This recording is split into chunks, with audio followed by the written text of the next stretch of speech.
আপনার ফোন স্ক্রিনে double touch করলে কিন্তু দেখবেন স্ক্রিনের আলো কিন্তু জ্বলে উঠছে, সাইড বাটনে টাচ দেওয়া লাগবে না, আবার ডাবল টাচ করলে স্ক্রিনের আলো অফ হয়ে যাবে। যদি এই সেটিংটা এখনো না জানেন, এই ভিডিও দেখে শিখে নেন। আপনার ফোনে যদি সাইড বাটনে কাজ না করে তাহলে কিন্তু এই সেটিংটা অবশ্যই দরকার।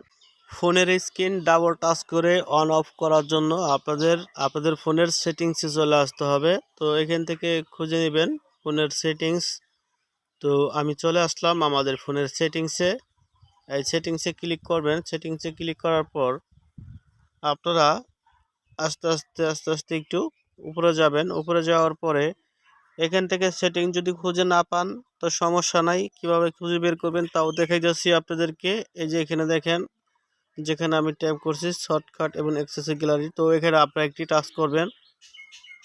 এখানে চলে আসার পরে আমি যেখানে ট্যাপ করছি দেখেন এখানে স্মার্ট মোশন লেখা আছে, এখানে আপনারা একটি টাচ করবেন।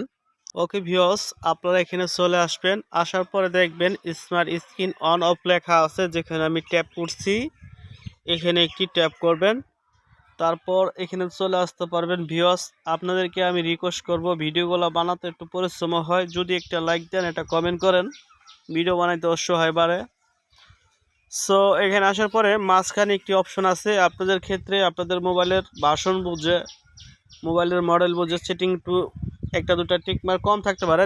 যাই হোক, আপনারা এখানে দেখবেন ডাবল ট্যাপ টু উইক তো লেখা আছে, মাঝখানে যে টিকমার্কটা এটা আপনাদের অফ থাকবে, এটাকে অন করে দিতে হইব।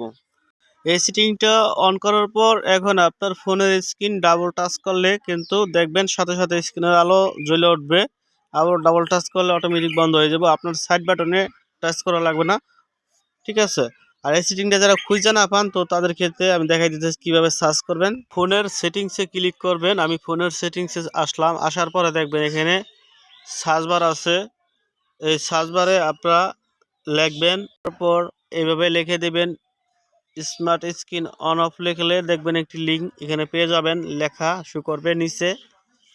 এই লেখার উপর টাচ করলে কিন্তু আপনারা কিন্তু এখানে কিন্তু চলে আসতে পারবেন। ঠিক আছে, এখান থেকে সেটিংটা আপনারা করে নেবেন। তো ভালো থাকবেন, সুস্থ থাকবেন, আবার দেখা হবে বেঁচে থাকলে নতুন ভিডিওতে।